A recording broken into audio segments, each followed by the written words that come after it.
வணக்கம். ஆயுத எழுத்து நிகழ்ச்சிக்கு அன்போடு வரவேற்கின்றோம். கருப்பு பணம் இந்த நாட்டை பிடித்திருக்கக்கூடிய ஒரு கொடிய நோய், கேன்சர் போன்ற ஒரு கொடிய நோய் அப்படிங்கறதுல யாருக்கும் மாற்று கருத்து இருக்க முடியாது. இந்த நாட்டுடைய குடியரசுத் தலைவர் முதல் சாமானியன் வரைக்கும் யாருக்கும் மாற்று கருத்து இருக்க முடியாது.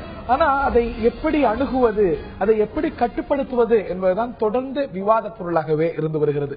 வெளிநாட்டுல தொடர்ந்து கருப்பு பணம் பதுக்கப்பட்டு வருகிறது.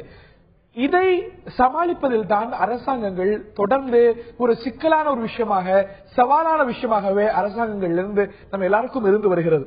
வெளிநாட்டு கருப்பு பணத்தை ஒழிப்பது அப்படிங்கிறது இந்த அரசாங்கத்துடைய ஒரு மிக முக்கியமான ஒரு வாக்குறுதியாக, தேர்தல் வாக்குறுதியாக இருந்து வந்தது. பாரத பிரதமர் நரேந்திர மோடி கூட தேர்தல் பிரச்சாரத்தில் சொன்னார், நாங்கள் எல்லா கருப்பு பணத்தையும் மீட்போம், வெளிநாட்டில் பதுக்க வைக்கப்பட்டிருக்கக்கூடிய ஒரு பைசா விடாம எல்லா பணத்தையும் நாங்கள் மீண்டும் கொண்டு வருவோம், உங்களுடைய அக்கவுண்ட்லயே போடுவோம் என்ற அளவுக்கு வாக்குறுதிகள் அளிக்கப்பட்டன. இந்த நிலையில் தான் விமர்சனங்கள் எல்லாம் கூட எழ, இந்த நிலையில் ஒரு மசோதாவை அரசாங்கம் நிறைவேற்றியிருக்கிறது. பாராளுமன்றத்துடைய இரு அவைகளிலும் எதிர்கட்சிகளுடைய ஆதரவோடு இந்த மசோதாவானது நிறைவேறியிருக்கிறது. அதாவது வெளிநாட்டில் கருப்பு பணம் பதுக்கினால் அதன் மீது கடுமையான நடவடிக்கை, 10 ஆண்டுகள் வரைக்கும் சிறை தண்டனை கொடுக்கக்கூடிய நடவடிக்கை, மிக கடுமையான அபராதம், இவற்றையெல்லாம் உள்ளடக்கிய மசோதா நாடாளுமன்ற இரு அவைகளிலும் நிறைவேறி இருக்கிறது. மேலும் சில நடவடிக்கைகள் கூட பட்ஜெட்டில் அறிவிக்கப்பட்டிருக்கின்றன. இந்த நடவடிக்கைகள் எல்லாம் கருப்பு பணத்தை ஒழிக்கிறதுக்கான போதுமான நடவடிக்கைகளா? இந்த திட்டங்கள், இந்த மசோதா இவை புரட்சி என்று கொள்வதா, கவர்ச்சி என கருதுவதா? விவாதிப்போம். இதற்கு முன்பாக, விவாதத்துக்கு செல்வதற்கு முன்பாக, இந்த மசோதா குறித்தும் இந்த கருப்பு பண விவகாரத்தில் அரசாங்கம் எடுத்திருக்கக்கூடிய ஒரு மசோதா கையாளக்கூடிய யுக்திகள் குறித்தும் எமது சிறப்பு செய்தியாளர் சலீம் டெல்லியிலிருந்து விளக்க கேட்போம். முதல்ல எதெல்லாம் கருப்பு பணம் என்று ஒரு கேள்வி எழுகிறது. எந்த பணத்துக்கெல்லாம் வரி கட்டப்படவில்லையோ அந்த பணம் எல்லாம் கருப்பு பணம். எந்த தொழிலெல்லாம் செய்யக்கூடாது, தடை செய்யப்பட்டிருக்கோ அரசாங்கத்தினால் அந்த தொழில் செய்து சம்பாதிக்கும் பணம் கருப்பு பணம். இதெல்லாம் இந்தியாவில் வச்சா மாட்டிப்பாங்க, அதனால கொண்டு போய் வெளிநாட்டு வங்கிகளை வச்சிடறாங்க. முக்கியமா எந்த நாட்டில் புரட்சி வெடிக்கலையோ, பிரச்சனை இல்லையோ அந்த நாட்டில் கொண்டு போய் வைக்கிறது. இதுல ஒரு முக்கியமான நாடு, பல்வேறு நாடுகள் இருக்கு, முக்கிய நாடு அப்படின்னா சுவிட்சர்லாந்து, சுவிஸ் வங்கியில கொண்டு போய் வைக்கிறாங்க. அவங்களுக்கு உள்நாட்டில் ஒரு சட்ட திட்டங்கள் இருக்கிறது, முக்கிய வருமானமே வங்கிகளின் மூலமா அப்படிங்கறதால எளிதில் இந்த பெயர்களை யாரெல்லாம் கொண்டு வந்து பணத்தை தேக்கி வச்சிருக்காங்க அப்படிங்கிற டீடைல்ஸ் வெளியிட மறுக்கிறது. இதுதான் இப்பொழுது நிகழ்காலமாக நமக்கு கருப்பு பணத்தை கொண்டு வருவதில் சிக்கலை ஏற்படுத்தி கொண்டிருக்கிறது. அரசாங்கம் பார்த்தாங்க, நாடாளுமன்ற இரு அவையிலும் லோக்சபா மற்றும் ராஜ்யசபால கருப்பு பணம் தொடர்பாக ஒரு மசோதா நிறைவேற்றப்பட்டிருக்கின்றது. ஜனாதிபதி கையெழுத்திட்டால் இந்த மசோதா சட்டமாகும். சட்டமானா என்னாகும்? யாரெல்லாம் கொண்டு போய் கருப்பு பணம் வெளிநாட்டில் பதுக்கி வச்சிருக்காங்களோ 10 வருஷம் வரைக்கும் ஜெயிலுக்கு போக வேண்டியிருக்கும். அதே மாதிரி பன்மடங்கு பணம் அவங்க என்ன பெனால்டியா கட்ட வேண்டியிருக்கும், அபராத தொகையாக கட்ட வேண்டி இருக்கும். பாஜக அரசு இந்த சட்டத்தை குறித்து பெருமைப்படுகிறார்கள், வரலாற்று சிறப்பு மிக்க சட்டம் அப்படின்னு சொல்லிட்டு. எதிர்கட்சிகள்லாம் என்ன சொல்றாங்க அப்படின்னா, இல்ல இது வரலாற்று சிறப்பு மிக்க சட்டம் இல்ல, சட்டம் இருக்கு, 10 வருஷம் ஜெயில போடுவேன்னு சொல்றாங்க. ஆனா யார ஜெயில போடணும்னே இவங்களுக்கு தெரியாது. ஏன் அப்படின்னா யார் கொண்டு போய் வெளிநாட்டுல கருப்பு பணம் வைத்திருக்காங்க என்ற டீடைல்ஸ் கிளியரா தெரியாது. புதிதாக ஏதாவது ஒரு நாட்டோட இந்தியா ஏதாவது ஒப்பந்தம் போட்டிருக்கா, ஏன்னா அந்த நாடோட ஒத்துழைப்பு இல்லாமல் கருப்பு பணத்தை இந்தியா கொண்டு வர முடியாது, திரும்ப கொண்டு வர முடியாது. அப்படி ஏதாவது புது ஒப்பந்தங்கள் இருக்கிறதா? இல்லை அப்படின்னு சொல்லிட்டு எதிர்கட்சிகள் எல்லாம் சொல்றாங்க. இது மட்டும் இல்ல, இந்த கருப்பு பணம் சட்டம் மூலமாக ஜெயில் இருக்கும், ஆனா ஜெயில் எல்லாம் காலியா இருக்கும். ஏன்னா யாருக்கு உள்ள போடுறதுன்னு தெரியாது. உண்மையிலேயே இந்தியர்கள் கொண்டு போய் வெளிநாட்டுல எவ்வளவு கருப்பு பணம் வைத்திருக்கிறார்கள் என்றே அரசாங்கத்திற்கு தெரியாது. அதனால பாஜக அரசு சொல்வது போல இது ஒரு புரட்சி சட்டம் கிடையாது, வெறும் கவர்ச்சி சட்டமே என்று எதிர்கட்சிகள் குரல் எழுப்பி வருகின்றன. இந்த சட்டம் கவர்ச்சியா புரட்சியா? விவாதிப்போம். இந்த நிகழ்ச்சியில் நம்மிடையே பங்கேற்கிறார்கள் திரு அமெரிக்க நாராயணன் அவர்கள், காங்கிரஸ் கட்சியை சேர்ந்த செய்தி தொடர்பாளர், அதே போல பாரதிய ஜனதாவின் மூத்த பிரமுகர் திரு நாராயணன் அவர்கள் இணைகிறார். அவர் நிகழ்ச்சிக்கு அன்போடு வரவேற்கின்றோம். அவர்கள் மட்டுமல்லாது அரசியல் விமர்சகர் டாக்டர் சுமன் சி ராமன் அவர்களும் இந்த விவாதத்தில் நம்மிடையே இணைகிறார்கள். மூவரையும் இந்த நிகழ்ச்சிக்கு வரவேற்கின்றோம். நான் திரு நாராயணன் அவர்கள்ட்ட இருந்து ஆரம்பிக்கணும்னு நினைக்கிறேன். இந்த மசோதா வரும்பொழுது பல்வேறு யுக்திகளை கையாண்டீங்க. ஆதரவு அளிச்சாலும் கூட ஸ்டாண்டிங் கமிட்டிக்கு அனுப்பணும், இதுல இது சரியில்லை, அது சரியில்லை அப்படின்னு. நிச்சயமாக ஒரு கருப்பு பணத்தை ஒழிப்பதற்கு, இல்ல அதன் மீது நடவடிக்கை எடுக்கிறதுக்கு ஒரு மசோதா வருது அப்படிங்கும்போது அரசியல் வித்தியாசங்களை எல்லாம் கடந்து நீங்க வரவேற்றிருக்கணும். மாறா இல்ல இத ஸ்டாண்டிங் கமிட்டிக்கு போடணும், நீ அதுல விவாதிக்கணும், இன்னும் கொஞ்ச நாள் பேசணும், பேசிட்டே இருக்கணும் அப்படின்னு you try to delay this. நிச்சயமாக இல்ல. நீங்க சொன்னது உண்மை. ஸ்டாண்டிங் கமிட்டிக்கு அனுப்ப வேண்டும் என்று சொன்னது உண்மை. ஆனால் நீங்கள் சொன்னது மற்றொரு உண்மையை இங்கு தெளிவுபடுத்துவோம். நாங்கள் இதை ஆதரிக்கின்றோம். கருப்பு பணத்தை கொண்டு வர வேண்டியதில்லை. ஏதாவது இவர்கள் கொண்டு வருகின்ற முறை புரட்சியா கவர்ச்சியான்றதை விட நீங்க புரட்டா அப்படின்னு கேட்டிருந்தா ரொம்ப தெளிவாக இருந்திருக்கும். இவர்கள் செய்கின்ற ஒவ்வொரு இதுவும், அதாவது நல்ல விதமா சொல்லணும்னா ஏட்டு சுரக்கா கறிக்கு உதவாதுன்னுவாங்க. இல்ல சில பேர் சொல்லுவாங்க இந்த காகித நாக்குல ஓட்டுறதுக்கு கூட பிரயோஜனம் இல்லை அப்படின்வாங்க. அது மாதிரி ஒரு சட்டத்தை கொண்டிருக்காங்க. இன்று வெளிநாட்டில் உள்ள பணத்தை கொண்டு வந்து ஒவ்வொரு நீங்க சொன்ன மாதிரி 15 லட்சம் ரூபாய் போடுறேன்னு சொல்லி ஜனங்களை ஏமாத்தினாரு இவரு. அதுக்கு இந்த சேத்தான் தலையாட்டினீங்க ஏமாத்தினார்ன்றதுக்கு. ஆனா பரவாயில்ல, தவறில்லை. அது என்ன பண்ணாரு, இப்ப வந்து அதை செய்யல. இப்ப என்ன சொல்றாரு, இந்த மாதிரி மாயாஜாலங்கள் செய்து மக்களை ஏமாற்று வித்தையிலே இருக்கிறார். ஏன் பணத்தை கொண்டு வரலாம், ஏன்பா நீ பணத்தை மாத்தல, என்ன தான் இறங்கிட்டேன்றாங்க. எதிரா இந்த வாழைப்பழம் அதான் இந்த வாழைப்பழம்ன்ற கதையா இருக்குது.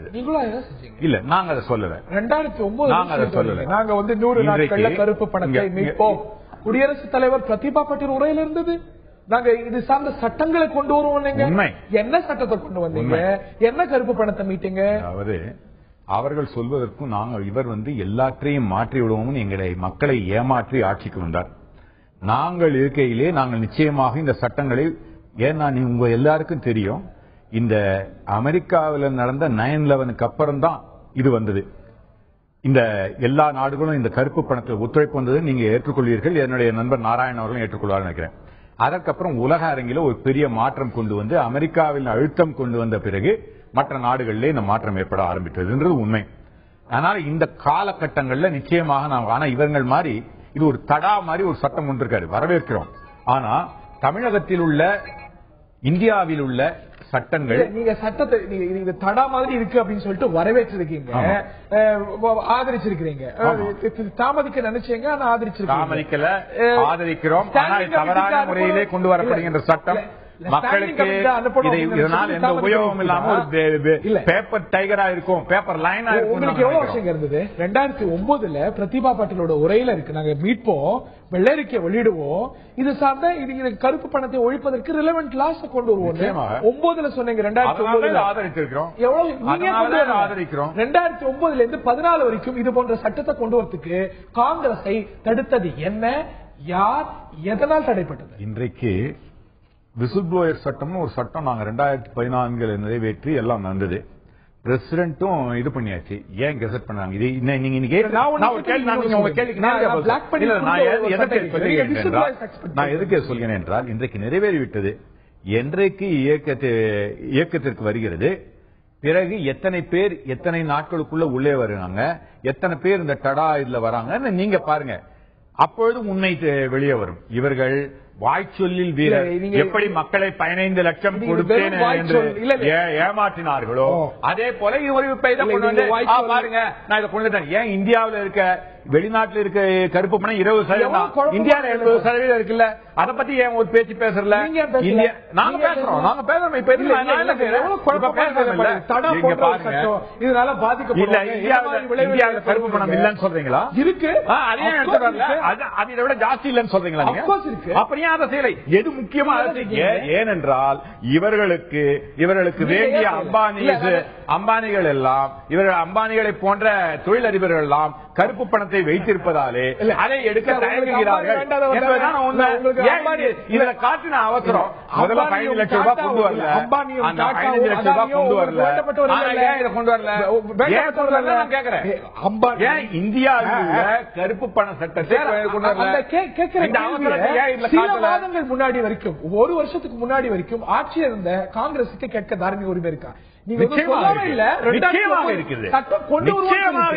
இந்த நாட்டில் உள்ள பொதுமக்களையும் இந்த நாட்டினுடைய வளர்ச்சிக்கும் எங்களை விட ஒரு பெரிய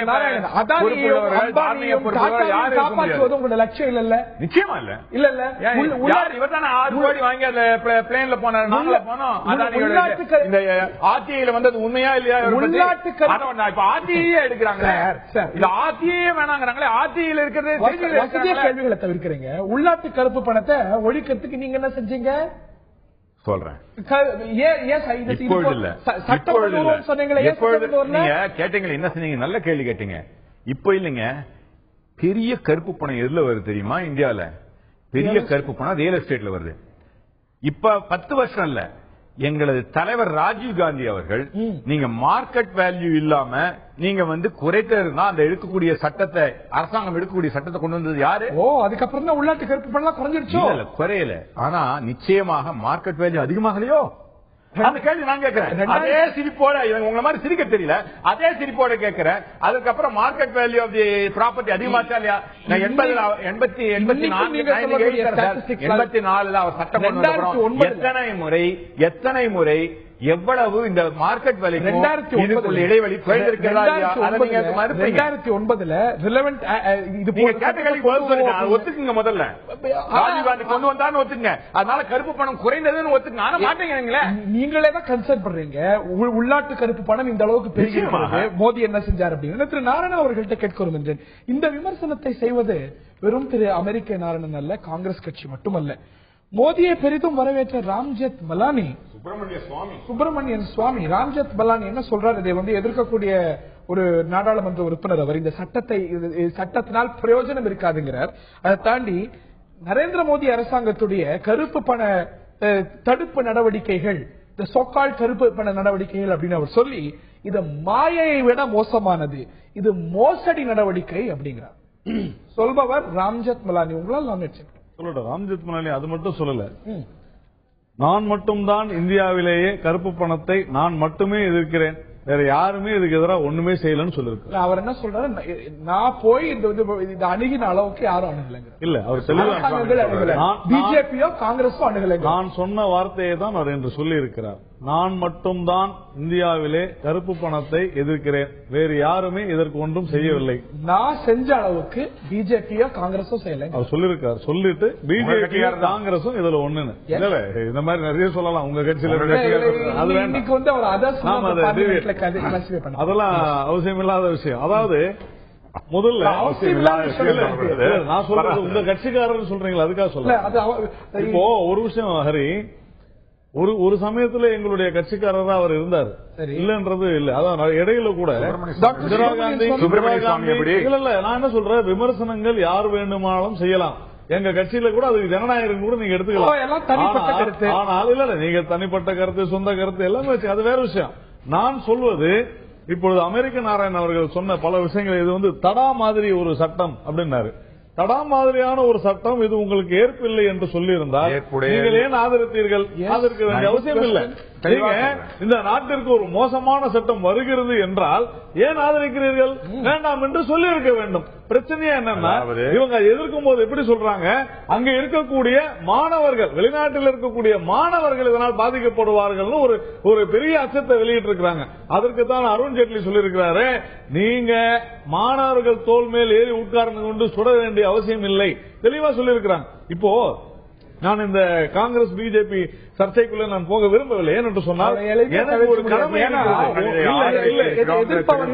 எனக்கு காங்கிரஸ்காரர்கள் அல்ல, கம்யூனிஸ்ட்காரர்கள் அல்ல, டாக்டர் சுப்பிரமணியன் பரவாயில்லைங்க, உங்களுடைய கட்சி இல்ல வேகமான முறையில் கருப்பு பணம் டாக்டர் சுப்பிரமணிய சுவாமி இந்த ஆட்சி இந்த கருப்பு பணத்தை மீட்டுக் கொண்டு வரக்கூடிய முயற்சி இறங்கவில்லை என்று சொல்லவில்லை. அவர் அவ்வளவுதான். இதுல இல்ல உண்மைதான். நான் என்ன சொல்றேன், நீங்க மோசடின்னு சொல்றீங்க, சுப்பிரமணிய சாமி மோசடின்னு சொல்லிருக்காரா? இல்ல, ரீடிங் இன் பிட்வீன் லைன்ஸ் வேண்டாம். நான் என்ன கேட்கிறேன்,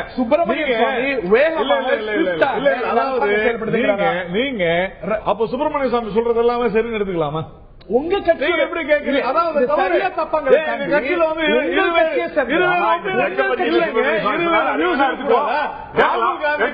சோனியா காந்தி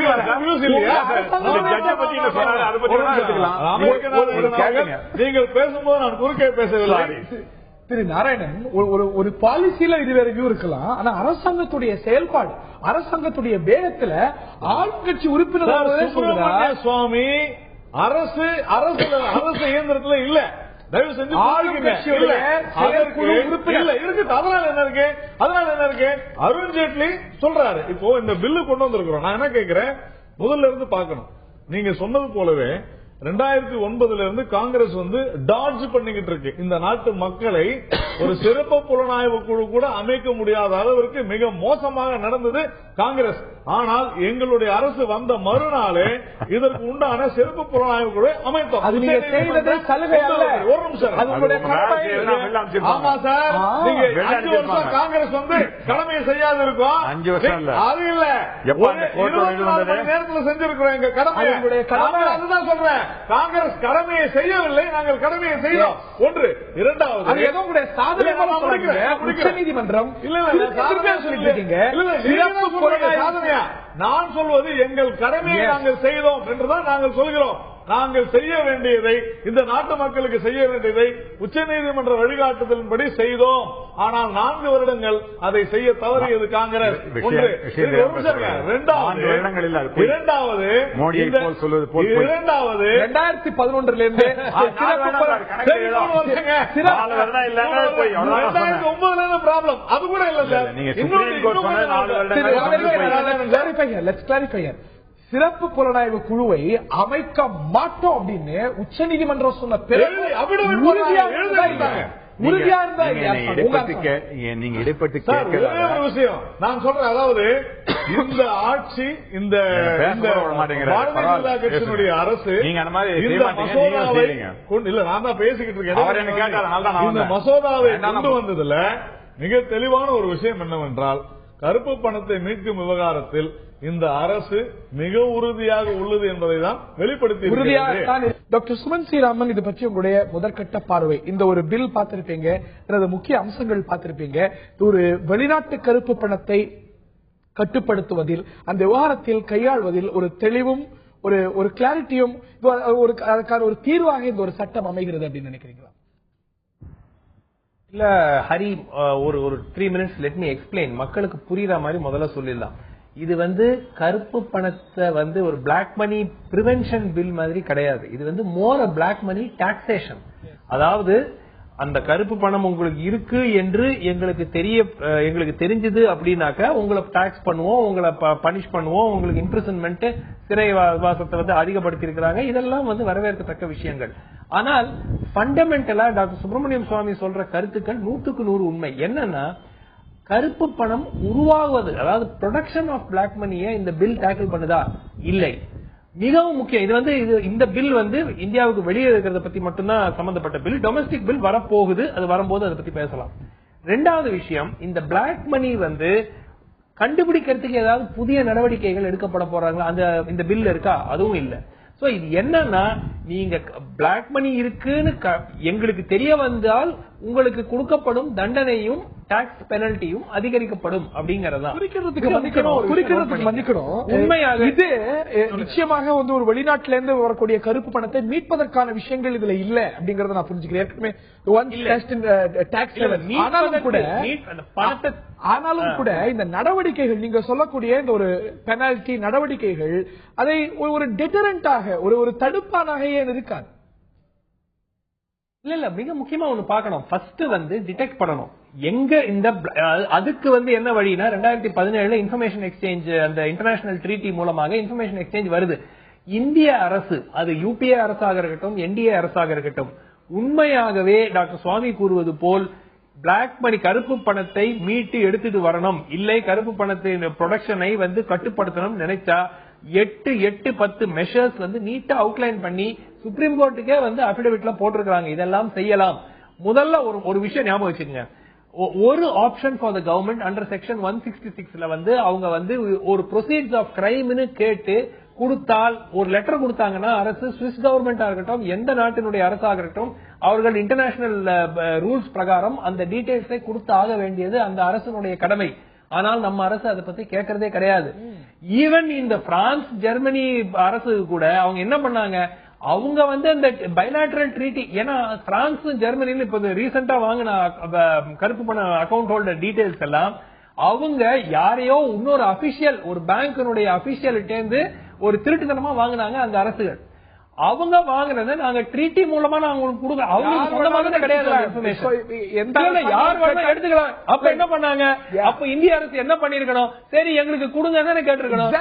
அவங்க என்ன பண்ணாங்க? ஒரு லெட்டர் எழுதி ட்ரீட்டி மூலமா எங்களுக்கு கொடுங்க. ஏன்னா ட்ரீட்டி மூலமான அந்த பேர்களை வெளியே கொடுக்க முடியாது.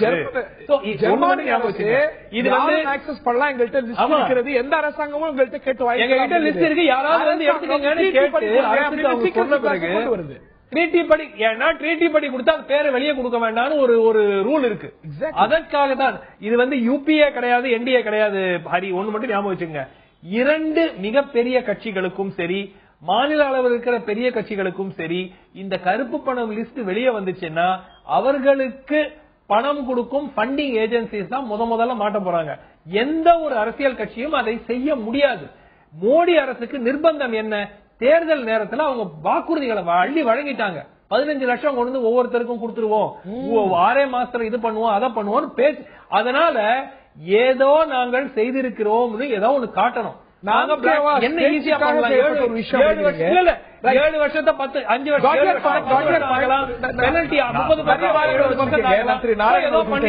அதுக்காக செய்யப்படும். திரு நாராயணன் அவர் சொல்ற ஒரு விஷயம் ரொம்ப முக்கியமான விஷயம். இது வந்து ஏற்கனவே நம்ம அரசாங்கங்கள்ட்ட இருக்கக்கூடிய ஒரு லிஸ்ட வெளியிடணும். ஜெர்மன் லிஸ்டோ, பிரான்ஸ் லிஸ்டோ, HSBC லிஸ்டோ, அந்த ஒரு முழு பட்டியலையும் வெளியிடணும் அப்படின்னு ஒரு கோரிக்கையை எதிர்கட்சியா இருக்கும் போது வச்சு இல்ல நீங்க முடியாது அப்படிங்கிற ஒரு நிலைப்பாடு மாற்றம் அப்படிங்கிறது ரொம்ப அப்பட்டமா இருக்கிறது அப்படின்னா மறுப்பீங்களா? கண்டிப்பா மறுக்கிறேன். எப்படின்னா தொடர்ந்து நம்ம இதுவரையிலும் ஒரு 100 விவாதங்கள் இது மாதிரி செஞ்சுட்டோம். ஒரு முறையும் நம்ம பேசும் பொழுது அந்த விவாதம் அதோட முடிஞ்சு போயிடுது. மறுபடியும் சொல்றேன், இப்போ நண்பர் சுகன் ஸ்ரீராமன் வந்து என்னை விட அனுபவம் வாய்ந்தவர் தான். ஆனால் சுவிட்சர்லாந்துல இருக்கக்கூடிய அந்த கணக்குகள் அத்தனையுமே சுவிட்சர்லாந்து அரசு இல்ல, இங்க இருக்கக்கூடிய மாதிரி ஒரு மிகப்பெரிய கண்ட்ரோல் வந்து பேங்க்ஸ் மேல சுவிட்சர்லாந்துல கிடையாது. இது எல்லாருக்கும் தெரிஞ்சதுனாலதான் இங்க வைக்காத அங்க கொண்டு போய் கணக்கு வச்சாங்க. They don't have control on the banks. நான் முடிச்சேன். இந்த அடிப்படையில் தவறான இன்ஃபர்மேஷன் கொடுக்காதீங்க. ஸ்ரீராமன் மறுபடியும் அங்கேனதுல இருந்தே போகாது. ஒரே நிமிஷம் முதல்ல யாருமே ஒரு விஷயம் நான் சொல்றேன். ஒரே ஒரு விஷயம் பேசுங்க. நீங்க பேசல என்று இந்திய அரசு அதை ஏன் கொடுக்க மாட்டேங்கிறீங்க? நான் சொல்றேன். ப்ரொசீட்ஸ் ஆஃப் கிரைம் என்று நீங்க ஒரு லெட்டர் கொடுத்து ஒரு கோர்ட் செக்ஷன் 166 நீங்க தயவு செய்து போய் பாருங்க. தவறு செய்கிறது என்று சொல்கிறாரா? நான் கேட்கிறது ஒரே விஷயம் தாங்க. இந்த நாட்டினுடைய உச்சநீதிமன்றம் தவறு செய்கிறது, சிறப்பு புலனாய்வு குழு தவறு செய்கிறது என்று குற்றம் சாட்டுகிறீர்களா? இப்படிதான்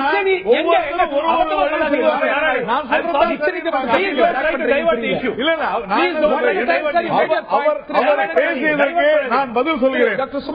அவர் பேசி முடிச்ச நான் பேசி முடிச்சவர் சொல்லட்டும். நான் என்ன கேட்கிறேன், இதுவரையிலும் 628 லிஸ்ட் கொடுத்திருக்காங்க. நேற்றைய முன்தினம் கூட சிறப்பு புலனாய்வு குழு உச்சநீதிமன்றத்தில் தன்னுடைய 3வது அறிக்கையை கொடுத்திருக்கிறது, இன்டரிம் ரிப்போர்ட்டை கொடுத்திருக்கு.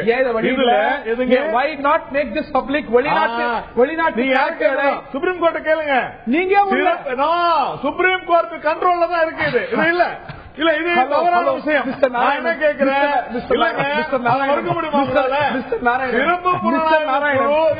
உச்ச நீதிமன்றம் இந்த பேர் பட்டியலை வெளியிடக்கூடாதுன்னு ஏதாவது தடையான திருப்பி இல்ல உச்ச நீதிமன்றம் தான் சீல்டுறாங்க. What you mean by sealed cover? இல்ல இல்ல இது என்ன நீங்க 400 இல்ல இல்ல ஒரு வருஷம் அதுல கூட போராட்டமே கிடையாது. எலெக்ஷனுக்கு முன்ன எப்படியா ஜெயிக்கணும்னு பாக்குறீங்க, அது தவறு. முதல்ல நாங்க என்ன பேசுறோமோ நீங்க பேச அலோவ் பண்ணுங்க. ஒரு விஷயத்துல நீங்க ஒரு விஷயம் முடிக்கல. இல்ல இல்ல என் கேள்விக்கு இன்னும் நீங்க பதில் அளிக்கல. நீங்க வேற விஷயத்துக்கு போவாங்க. என்னுடைய கேள்விங்கிறது, இந்த ஒரு பேர் பட்டியலை வெளியிடுறதுக்கு தடை கிடையாது, முன்பும் கிடையாது, இன்னைக்கும் கிடையாது. You can make it public. நீங்க எதிர்கட்சியா இருக்கும் போது வந்திருக்கக்கூடிய பட்டியல் அனைத்தையும் வெளியிடு. வெளிநாட்டுல கணக்கு வச்சிருக்கக்கூடிய அனைத்து பேரோட பட்டியலையும் வெளியிடுங்க. இன்னைக்கு ஹைடிங் வெளியிட முடியாது அப்படிங்கிறீங்க. ஹைடிங் இல்ல, அதுதான் தெளிவா சொல்றோம். 628 பேர்ல 420 பேர் மூலமா இல்லங்க ஏன் சேம் பண்ணோம்? we will take action. உங்களுக்கு சேம் தான், அதுதான் யூபிஏ சேம் பண்ண வேண்டிய ஆக்ஷன் எடுத்து இல்ல நீங்க முடிக்க விடுங்க. இல்ல நீங்க முடிக்க விடுங்க. இப்போ இதுல 4526 கோடி தேர்தலுக்கு முன்பு நீங்கள் எடுத்தீர்களா? எதற்காக அவர்கள் பேரை வெளியிடணும்? allowing me to speak. You are not answering the question. I am answering you. 4526 கோடி இதுவரை ட்ரேஸ் பண்ணிருக்காங்க. இதுவரையிலும் 112 கோடி ஃபைன் போட்டிருக்காங்க. என்னுடைய கேள்வி, இந்த பட்டியல ஏன் பொதுத்தளத்தில் நீங்கள் வெளியிடக்கூடாது? வெளியிட வேண்டியதானே? நீங்க பண்ணிட்டு இருக்காங்க. அப்ப கவர்மெண்ட் வந்து நீதிமன்றத்துக்கு எதுவும் இல்ல அன்னைக்கு நீங்க உச்ச நீதிமன்றத்துக்கு கேள்வி கேட்டீங்களா? முதல் நாள் இந்த அரசு பதவியேற்ற முதல் நாளே உச்ச நீதிமன்ற வழிகாட்டுதலின்படிதான் நடந்துகிட்டு இருக்கு. எஸ்ஐடி வெளியிட யார் வேணாம்னு சொல்றாங்க. வெளியிடக்கூடாது உச்ச நீதிமன்றம் இல்லையா?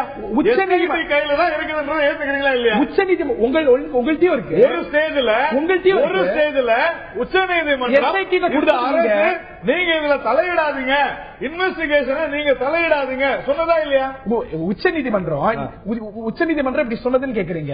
நீங்க ஒண்ணும் பண்ண வேண்டாம், நீங்க இதுல உறுதியா தான் இருக்கீங்களா? உங்களுடைய நடவடிக்கை சரியா தான் இருக்கா? நீங்க வந்து உங்களுக்கு அக்கறை காட்டுறீங்களான்னு உங்களை கண்டித்ததும் நீங்க சொல்லக்கூடிய அதே கண்டிக்கல. காங்கிரஸ் எங்களை கண்டிக்கல. இந்த அரசு அக்டோபர் 27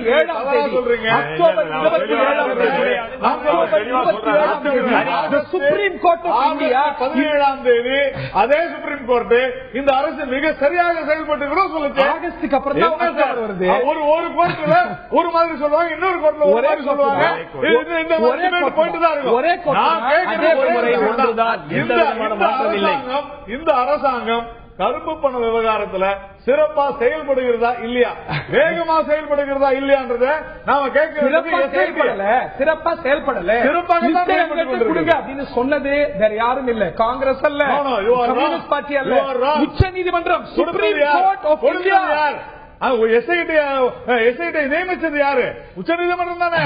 அவங்களோட வழிகாட்டுதல் பண்ண அரசு பண்ணதுக்கு. அப்ப எஸ்ஐடி கொடுக்கறதுக்கு எந்த தடையும் இல்லையே. அரசாங்கம் கொடுக்கறதுக்கும் எந்த தடையும் இல்ல. அதாவது இந்த பட்டியலை வெளியிடறதுக்கு நீங்க 1000 டெக்னிக்கல் சொல்றீங்க. 1000 டெக்னிக்கல் சொல்றீங்க. நான் என்ன கேட்கிறேன், ஹரியினுடைய பார்வை இது வெளியிடணும் இருக்கு, அரசை பொறுத்தவரை அது இன்வெஸ்டிகேட் பண்ணணும் இருக்கு. ரொம்ப சிம்பிள். இந்த விமர்சனங்கள் ஒரு பக்கம் இருக்கு. நீங்கள் செய்யாதெல்லாம் ஏன் செய்யல அப்படிங்கிறீங்க. நீங்க செய்யாததுக்கு ஒரு விளக்கம் எல்லாம் கொடுக்குறீங்க. இல்ல இந்த கிளாஸ் எல்லாம் இருக்கு, நாங்க முடியாது அப்படிங்கிறீங்க. நான் அதே கிளாஸ் இன்னைக்கும் இருக்கு, அதே விளக்கம் அவங்களுக்கு கொடுக்க உடனே வெளியிடு அப்படிங்கிறீங்க. ஏற்கனவே கேட்ட கேள்விக்கு நீங்க இன்னும் பதிலளிக்க வாய்ப்பு இல்லாம போச்சு. இந்த ஒரு சிறப்பு புலனாய்வு குழுவை உச்ச நீதிமன்றம் அமைக்க சொல்கிறது. அதுதான் இந்த பணியை செஞ்சிட்டு இருக்கு. அது இன்னும் நிறைய தூரம் போக வேண்டி இருக்கிறது. அதை அமைக்க மாட்டோம்னு ஒத்த கால நின்னது யூபிஏ சர்க்கார். பதில் பேசலாமா? எஸ். நான் இதற்கு பிறகு போறேன். ஏன்னா நான் இதை பேசி முடிச்சோடனே நீங்க ஓடிடுவீங்க, எனக்கு வாய்ப்பு கொடுக்க மாட்டீங்க. இந்த பாயிண்ட பண்ணிட்டு அதுக்கு வரேன். இந்த கருப்பு பணம் இவ்வளவு தூரம் வெளிநாடுகளில் இருக்க முக்கிய காரணம் பிஜேபி. அவர்கள் அமைச்சரவையில், வாஜ்பாய் அமைச்சரவையில் இருந்த அன்றைய பைனான்ஸ் மினிஸ்டர், அவருடைய பையனுக்காக இந்த பி நோட்னு ஒன்று இருக்கு, அதன் மூலமாக இங்க வரத சுப்பிரமணிய சுவாமி கடுமையாக எதிர்த்தார்.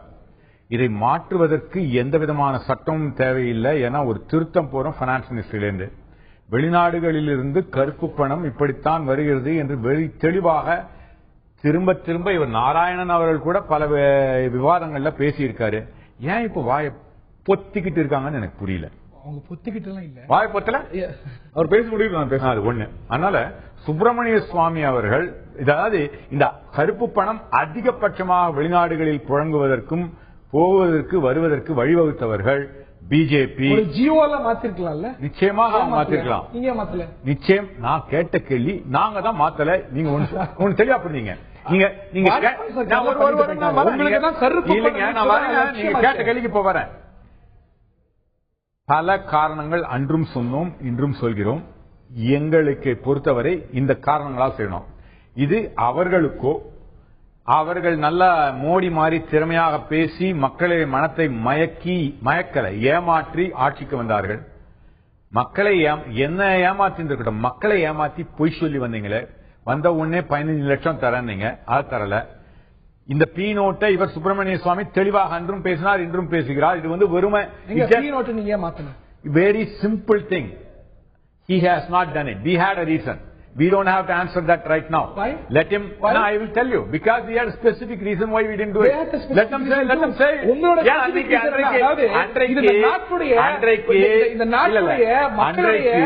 அன்றைக்கு ஏன் நாட்டு மக்களை பாதிக்கக்கூடிய ஒரு விஷயம் அப்படின்னா நீங்க அதை விளக்கி ஆகணும். நீங்க எதிர்க்கிறீங்கன்னா நீங்க ஏன் செய்யல, நீங்க ஏன் மாத்தலங்கிறத விளக்கி ஆகணும். நாங்க மறுபடியும் தெளிவாக சொல்கிறேன்.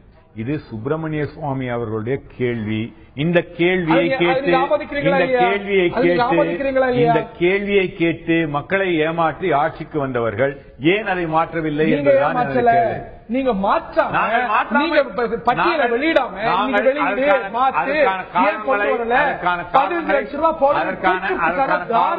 உரிமை உங்களுக்கு நிச்சயமாக உண்டு. அதற்கான காரணங்களை என்று கூறினோம். மக்களும் நீங்களும் அதை ஏற்றுக்கொள்ளவில்லை. அதனால நாங்க எங்க ஆட்சியில் இல்ல ஒத்துக்கிறோம். மக்களின் தீர்ப்பா மகேசனின் தீர்ப்பா ஒப்புக்கொள்கிறோம். இந்த நாங்கள் சொன்ன காரணங்கள் நியாயமான காரணங்கள், மக்களுக்கு ஏற்புடையதல்ல என்று இவர்கள் சொல்லி மக்களை ஏமாற்றி எங்களுடைய கேள்வி ரொம்ப சிம்பிளான கேள்வி. ஏன் மக்களை ஏமாத்தி, எங்களை ஏமாத்துறது விட்டுருங்க, மக்களை ஏமாத்தி பொய் சொல்லி ஆட்சிக்கு வந்தீங்களே, 51% சில்லறை வணிகத்துல வேண்டாம்னு சொல்லி மக்களை ஏமாத்தி ஆட்சிக்கு வந்தீங்களே, இன்னைக்கு ஏன் அதே செய்யறீங்க? அது நியாயமான கேள்வி தானே. நான் அதே கேள்வி அன்னைக்கு என்ன சொல்றீங்க, இல்ல I don't want to bring that into the subject, but I am saying திரும்ப திரும்ப மக்களை பொய் சொல்றீங்க, ஏமாத்துறீங்க, மக்களை ஏமாத்துறீங்க. மக்கள் கிட்ட நீங்க நீங்க ரொம்ப தெளிவா எஸ்ஐடி பொறுத்தவரை என்றைக்கு தீர்ப்பு என்னைக்கு சொன்னாங்க உங்களுக்கு 2013 என்ன மாதத்துல சொன்னாங்க? 2011 ஆகஸ்ட் இல்ல 2010 அந்த எலெக்ஷன் கிட்ட தான் சொன்னாங்க. அந்த எலெக்ஷன் அப்புறம் முதல்ல அமைக்க சொல்றாங்க முடியாதுன்னு அஃபிடவிட் தாக்கல் செய்றீங்க, சுப்ரீம் கோர்ட் சீக் பண்றீங்க. உண்மை ஏன் போணும்? இல்ல என்னைக்கு ஃபைனல் ஆர்டர் நீங்க அதாவது நீங்க மக்கள் கிட்ட உண்மையா சொல்லணும். அதாவது கொஞ்சம் வந்து அரை உண்மைன்றது அரை பொய்யும் கூட. உங்களுக்கு ஒரு பொறுப்பு இருக்கு மக்கள் கிட்ட சொல்லிச்சு. அப்போ என்னைக்கு ஃபைனல் தீர்ப்பு வந்தது? தேர்தலுக்கு முன்பாக. நீங்க சொல்லச்சு மக்கள்கிட்ட நீங்க உண்மையை சொல்லலாம். தேர்தல் சமயத்தில் எப்படி எடுக்க முடியும்? எப்படி எடுக்க முடியும்? தேர்தல் முடிந்த ஆட்சிக்கு வந்தா உடனே செஞ்சீங்க. இவங்க சுப்ரீம் கோர்ட் சொன்னா செஞ்சாங்க, நாங்க செஞ்சிருப்போம். இன்னைக்கு நாங்க கொடுக்க முடியாதுன்னு சொல்லி வராங்க. நீங்க வந்து மக்கள் கிட்ட உண்மையை சொல்லுங்க. நீங்க இந்த மாதிரி சொல்லாதீங்க சார். நீங்க சொல்ற ஆளு உங்கள்கிட்ட தான் வரேன். நீங்க அந்த அறப்பொயில வந்து ஒளிஞ்சுக்க ட்ரை பண்றீங்க. இல்ல நீங்க தான் அறப்பொயில தெளிவாவே சொல்றேன். நான் தெளிவாவே சொல்றேன். என்னைக்கு வந்தது சுப்ரீம் கோர்ட் ஃபைனல் தீர்ப்பு வந்த பிறகு உங்களால அமைச்சிருக்க முடியாது. கரெக்ட். ஆனா எஸ்ஐடி அமைக்கணும் உச்ச நீதிமன்றம் முதல்ல சொல்லுது. மாட்டோம்னு இன் பிரின்சிபலா ஒரு பொசிஷன் எடுக்கிறீங்களா இல்லையா? கருப்பு பணத்தை நிலைப்பாடாக முதல்ல இன்றைக்கு உச்ச நீதிமன்றத்துக்கு உங்களுடைய கோரிக்கையை ஏற்க மறுக்கிறது. இன்றைய அரசாங்கத்திற்கு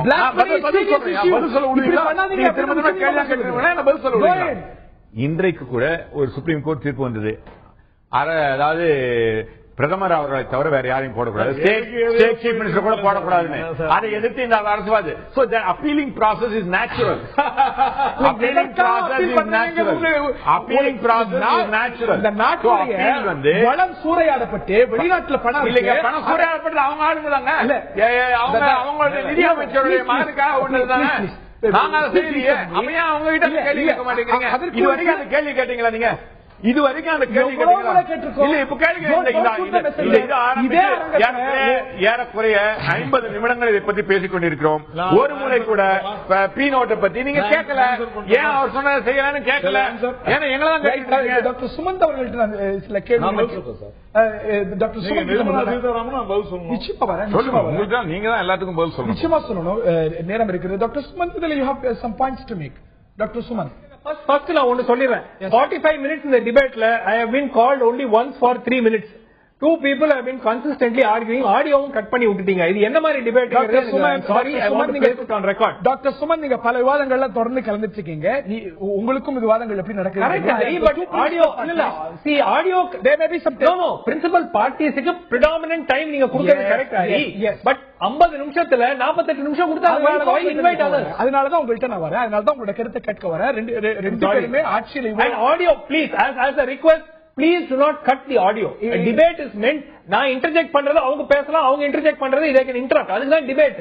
இல்ல, ஆனா ரெண்டு பேரும் ஒரே இடத்துல பண்ணா மக்களுக்கு போய் சேராது. அதெல்லாம் டிபேட் தான். ஆனா அத நான் உங்ககிட்ட தெளிவா சொல்ல வரேன். இப்ப நீங்க பேச நான் பேசினா சரியா வராது. ஆனா நீங்க பேசுங்க, நான் வேணாம்னு சொல்ல. குறுக்கிடாதீங்க. Doctor Suman, make your points. Doctor Suman, make your points. Sir, மிக முக்கியமா பி நோட் பத்தி பேசினாங்க. பி நோட் 2,72,000 கோடி ரூபாய் அளவுக்கு பி நோட் இன்னைக்கு இருக்கு. யார் பணம்னு அரசாங்கத்துக்கும் தெரியாது. இந்த பி நோட் வளர்ந்தது மிக பூதாகாரமாக வளர்ந்ததே வந்து யூபிஏ அரசு பீரியட் தான் வந்தது. யார் துவக்கினாங்கிறது கணக்கே கிடையாது. பல முறை திரு ப. சிதம்பரம் அவரிடம் கேட்கப்பட்டு பல முறை அவரிடம் இந்த பி நோட்ஸ் வந்து அபாலிஷ் பண்ணுங்க, இல்ல இதுக்கு பின்னாடி யார் இருக்காங்க? பெரும்பாலான இன்வெஸ்ட்மெண்ட் மொரிஷியஸ்ல இருந்து வருது, டாக்ஸ் ஹேவன்ல இருந்து வருது. இந்தியா பணம் தான் இந்தியாக்குள்ள வந்துருது. இது கரெக்டுங்க. நான் என்னுடைய வாதமே வந்து யூபிஏவுக்கும் என்டிஏவுக்கும் எந்த விதமான வித்தியாசம் கிடையாது. இந்த பிளாக் மணி விஷயத்தில் இரண்டு அரசாங்கங்களும் ஒன்றுதான். நீங்க என்ன சொல்றீங்க? உங்க கவர்ச்சி தான் புரட்சி இல்லன்னு சொல்றீங்க, அதான சொல்றீங்க? நீங்க ஒண்ணா இருக்கும். ரெண்டு பேரும் இல்லங்க.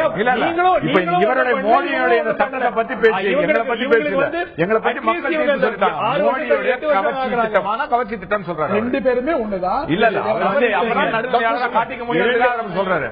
அதாவது நடுநிலையாளர் இல்லைங்க, உண்மைங்க. அது இது வந்து உங்களை மாதிரி சிந்தனையாளர்கள் என்று சொல்லிக் கொள்பவர்கள் எங்களையும் தாக்கினாதான் அவங்க நடுநிலையாளர்கள். டாக்டர் சுமன் சொல்வது போல கருத்து ராம்ஜெத் மலானி பார்லிமெண்ட்ல பேசும்போது கை தட்டி வரவேற்கிறீங்க. நிச்சயமா கை தட்டி வரவேற்கிறேன். ஆனா இன்னைக்கு ஆளுகின்ற கட்சி மக்களை ஏமாற்றுகின்ற கட்சி பிஜேபி. மூன்று விஷயங்கள் ஹரி. ஒன்று, 2000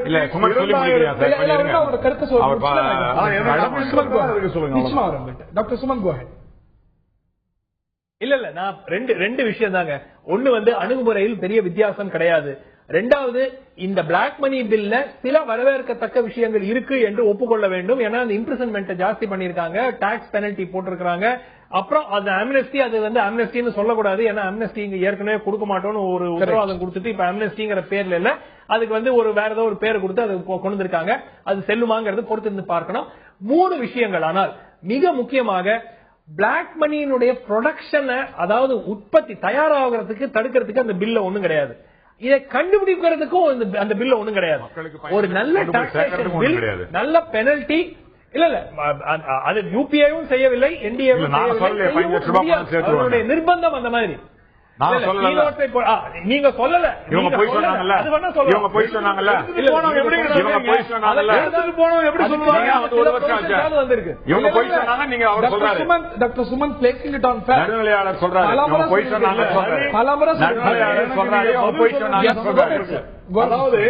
அதாவது இந்த வழக்கு குறித்து, இந்த வழக்கு வந்து 2009 போட்ட வழக்கு.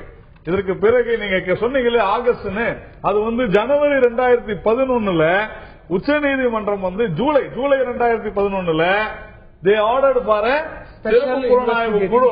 அதற்கு பிறகு நீங்க சொன்னபடி இன்டர்லோகேட்டரி அப்ளிகேஷன், இடைக்கால அப்ளிகேஷன் போடுறாங்க. அது எப்பன்னா நம்பர் 8 of 2011 அல்தாமஸ் கபீர்னுடைய இதுல. இப்படி தொடர்ந்து இந்த நாட்டிலே கருப்பு பணத்தை கொண்டு வருவதற்கு நீதிமன்றங்கள் முயற்சி செய்து சொல்லி குழப்புகிறார். தேதி இல்லைங்க, இது எல்லாமே நீங்க பேசும்போது முழுக்க பேசல. அதாவது நான் எதற்காக சொல்கிறேன் என்றால், நிர்மலா சீதாராமன் ஒரு வீடியோ ஒன்று போட்டு காமிச்சிங்க, நல்லா இருந்துச்சு, நல்லா அருமையா பேசினாங்க. நாங்கள் அதான் சொன்னோன்றதுல எந்த விதமான மாற்றம் இல்லை. ஆனா அவங்க என்னைக்கு பேசினாங்கன்னு பாருங்க, 2012 நவம்பர் மாதம். அப்போ உச்ச நீதிமன்றம் ஆர்டர் பண்ணியும் சிறப்பு புலனாய்வு குழுவை கொண்டு வரல. அதனாலதான் அதை கேட்கிறாங்க. அதை தயவு செஞ்சு புரிஞ்சுக்கங்க. இது ரீடிங் இன் பிட்வீன் லைன்ஸ் இருக்க கூடாது. ஆனால் இல்ல நான் முடிச்சிடறேன். நான் முடிச்சிடறேன். அதற்கு பிறகு நிர்மலா சீதாராமன் சொன்னது 2012. நாங்க வந்து 2014 வரைக்கும் தான் சொல்லிட்டு இருக்கீங்க. சிறப்பு நீதிமன்றம் சொன்ன பிறகு சிறப்பு புலனாய்வு குழு அமைக்கப்பட்டதற்கும் இந்த ஒரு நேம்ஸ் வந்து இவங்க சிறப்பு புலனாய்வு அமைச்சிருந்தாங்கன்னா கண்டிப்பா அதை கேட்டுக்க மாட்டோம். ரெண்டாவது 15 லட்சம் வந்து 3 முறை பேசிட்டாரு. அதுக்கு நம்ம பதில் சொல்லணும். அது ஒரே வரையில சொல்றேன். இதே தந்தி தொலைக்காட்சியில இது குறித்து மட்டுமே ஒரு விவாதம் செய்தோம். அந்த நரேந்திர மோடி அவர்கள் பேசியதை வந்து இப்போ நீங்க நிர்மலா சீதாராமன் பேசுறத போட்டு காமிச்சீங்க. அதுல அந்த விவாதத்துல உண்மையிலேயே தந்தி டிவி உங்களுடைய சிறப்பு செய்தி ஆசிரியர் தலைமை செய்தி ஆசிரியர் பாண்டே அவர்கள் ஒப்புக்கொண்டார். என்ன ஒப்புக்கொண்டார் பாருங்க. அதாவது 15 லட்சம் அளவிற்கு ஒவ்வொருவருடைய கணக்கிலே போடும் அளவிற்கு வெளிநாட்டில் இருக்கிறது. அதற்கு உண்டான பணி மக்கள் நல பணிகளை நாம் மேற்கொள்வோம் கொண்டு வந்தார். மிக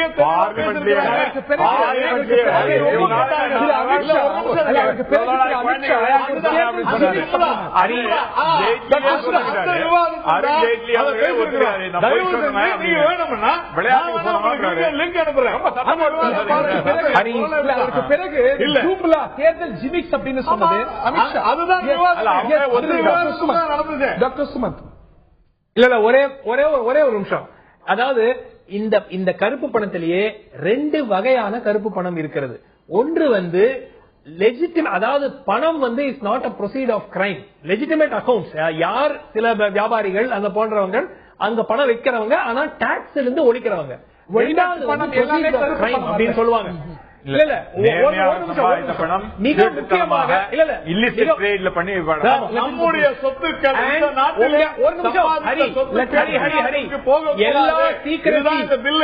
உங்களுடைய சீக்ரெசி லாஸ் எல்லாம் உலகத்தில் இருக்கிற எல்லா secrecy laws are for legitimate transactions and not for proceeds of crime. United Nations கன்வென்ஷனே இருக்கிறது. திருட்டு பணம் ப்ரொசீட்ஸ் ஆஃப் கிரைம் என்று ஒரு அரசாங்கம் இன்னொரு அரசாங்கத்திற்கு கேள்வி அந்த அக்கவுண்ட் பத்தி கேட்டால் அது கொடுக்கப்பட வேண்டும். இந்திய அரசு அதை செய்யவில்லை, யூபிஏ அரசும் செய்யவில்லை, இந்திய அரசும் செய்யவில்லை. யுனைடெட் நேஷன் கன்வென்ஷன் போய் படிச்சு பாருங்க. நீங்க படிச்சு பாருங்க.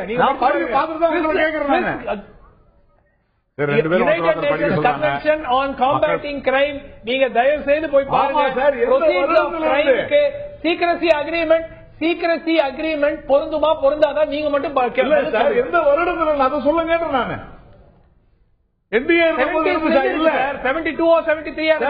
இருந்தபோது இல்ல சார். அதற்கு பிறகுதான் எல்லாமே தளர்த்தப்பட்டது. வங்கி நடைமுறைகள் அத்தனையுமே proceeds of crime க்கு there is no coverage or no immunity. என்னன்னே தெரியாது எப்படி ப்ரொசீட் பண்ண முடியும்? அதுதான் பிரச்சனை. அதுதான் பிஜேபி செஞ்சிட்டு இருக்கு. இருங்க ஒரு நிமிஷம். பாலி நாரிமன் அதுக்கு தான் ஒரு ஐடியா கொடுத்தாரு. பாராளுமன்றத்தில் ஒரு சட்டம் கொண்டாங்க.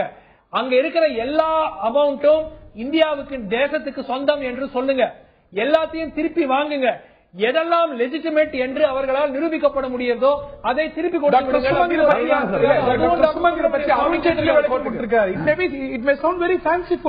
நம்முடைய ரெவென்யூ ஜூரிஸ்டிக்ஷன் இல்லாத இடத்துல இன்னொரு நாட்டோட இதுல நம்ம தலையிட முடியும் அப்படின்னு கேட்பதற்கு நல்லா இருக்கலாம். தலையிட முடியறது இல்ல. ஒரு இந்தியன் என்டிட்டியோ ஒரு இந்திய நபரோ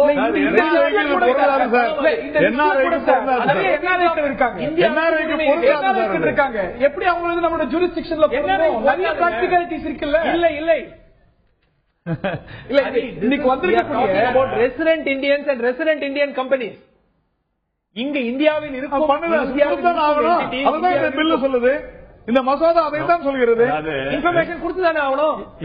இல்லையா? அது சொல்லவே இல்லை. இவங்க சொன்னது படிக்கிறது ராமாயணம், இடிப்பது பெருமாள் கோயில். இவங்க ஆட்சிக்கு வந்த பிறகு கோல்டு மூலமாக கருப்பு பணம் உள்ள வருது, பீனோட்டு மூலமா பணம் உள்ள வருது.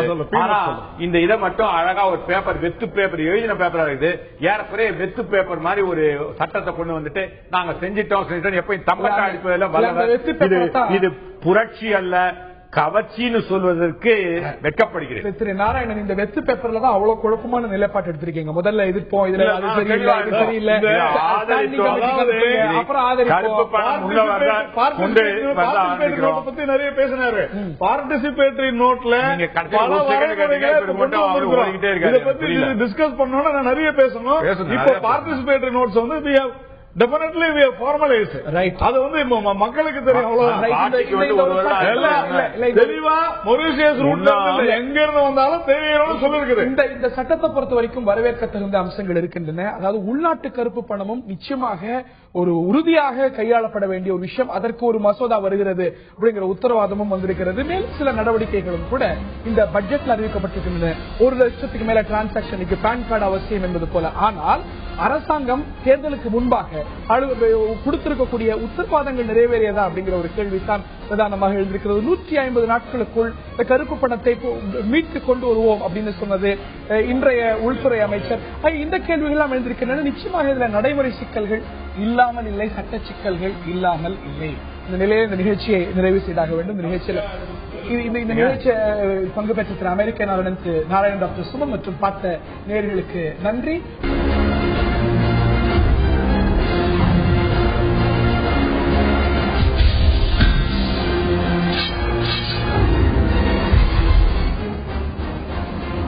ஆயுத எழுத்து நீட்சிக்கு மீண்டும் அன்போடு வரவேற்கின்றோம் நேயர்களே. உச்சநீதிமன்றம் ஒரு உத்தரவை பிறப்பித்திருக்கிறது. அதாவது அரசாங்க செலவில் வெளியிடக்கூடிய விளம்பரங்கள்ல பாரத பிரதமர், உச்சநீதிமன்ற தலைமை நீதிபதி, அதே போல குடியரசுத் தலைவர் படங்கள் நீங்களாக எந்த அரசியல் பிரமுகர்களுடைய படத்தையும் வெளியிடக்கூடாது அரசு செலவில் வரக்கூடிய விளம்பரங்களில் அப்படிங்கிற ஒரு உத்தரவை பிறப்பித்திருக்கிறது.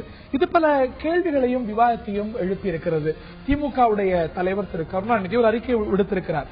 எப்படி பாரத பிரதமர் மக்களால் தேர்ந்தெடுக்கப்பட்ட ஒரு கான்ஸ்டிடியூஷனல் அத்தாரிட்டியோ அதே போலத்தானே மாநில முதலமைச்சர்களும், மாநில முதலமைச்சர்களுடைய படம் வெளியிடக்கூடாது என்றால் அதுவும் ஒரு கூட்டாட்சி தத்துவத்தை மதிக்கக்கூடிய நமது அரசியலமைப்பில், நமது நாட்டில் இது சரியானதுதானா அப்படிங்கிற கேள்வி எல்லாம் எழுந்திருக்கிறது. மேலும் பல கேள்விகள் எழுந்திருக்கிறது. இந்த ஒரு அணுகுமுறை அதீதமா, சரியானதா? விவாதிப்போம். கருணாநிதி அவர்கள் தன்னுடைய கருத்தை வெளிப்படுத்தி இருக்கிறார். இது மாநில சுயாட்சி அப்படிங்கிற மாநில உரிமைகளுக்கு எதிரானது அப்படிங்கிற ஒரு கருத்தை வெளியிட்டிருக்கிறார். அதாவது உச்சநீதிமன்ற தலைமை நீதிபதி, பாரத பிரதமர், அதே போல குடியரசுத் தலைவர் இவர்களுடைய படங்களைத்தான் அரசு விளம்பரங்களில் வெளியிட முடியும் அப்படிங்கிற இந்த ஆணை அதீதமா, சரியானதா? விவாதிப்போம். நான் திரு நாராயணன் அவர்கள் இந்த விவாதத்தில் நம்மிடையே பங்கேற்கிறார். அதே போல திராவிட முன்னேற்ற கழகத்துடைய சட்டத்துறை இணைச் செயலாளர் திரு பரந்தாமன், வழக்கறிஞர் பரந்தாமன் அவர்களும் இந்த விவாதத்தில் நம்மிடையே இணைகிறார்கள். இருவரையும் இந்த நிகழ்ச்சிக்கு வரவேற்கின்றோம். திரு கருணாநிதி அவர்களுடைய அறிக்கையில குறிப்பிடப்பட்டிருக்கக்கூடிய விஷயங்கள்ல நியாயம் இருப்பதாக நீங்க கருதுறீங்களா? ஏனென்றால் எப்படி பிரதமர் மக்களால் தேர்ந்தெடுக்கப்பட்ட ஒரு கான்ஸ்டிடியூஷன் அத்தாரிட்டியோ அதே போல மாநில அளவில் முதலமைச்சர் பிரதமருடைய படத்தை வெளியிடலாம், குடியரசுத் தலைவருடைய படத்தை வெளியிடலாம் அப்படிங்கும் பொழுது முதலமைச்சருக்கு வேற யாஸ்டிக்கை யூஸ் பண்ணும் பொழுது அது சரியான அணுகுமுறையா? இது நம்ம கொஞ்சம் கூர்ந்து கவனிக்கணும். என்னன்னா, சென்ற வருடம் ஏப்ரல் அப்பாயிண்ட் பண்ண ஒரு எடுத்துக்கொள்ளப்பட்ட ஒரு வழக்கு இது. இந்த ஆட்சி வருவதற்கு முன்னால் ஏற்றுக்கொள்ளப்பட்ட ஒரு வழக்கு. இதுல இப்போது இருக்கக்கூடிய அரசினுடைய அட்வொகேட் ஜெனரல் மிக தெளிவா சொல்லியிருக்கிறாரு. அதாவது இந்த விவகாரம் குறித்து நீங்கள் தலையிட வேண்டாம், இதை அரசு பாராளுமன்றத்தில் வைத்து நாங்கள் பார்த்துக் கொள்கிறோம் என்று அபிடவிட்டே போட்டிருக்காங்க.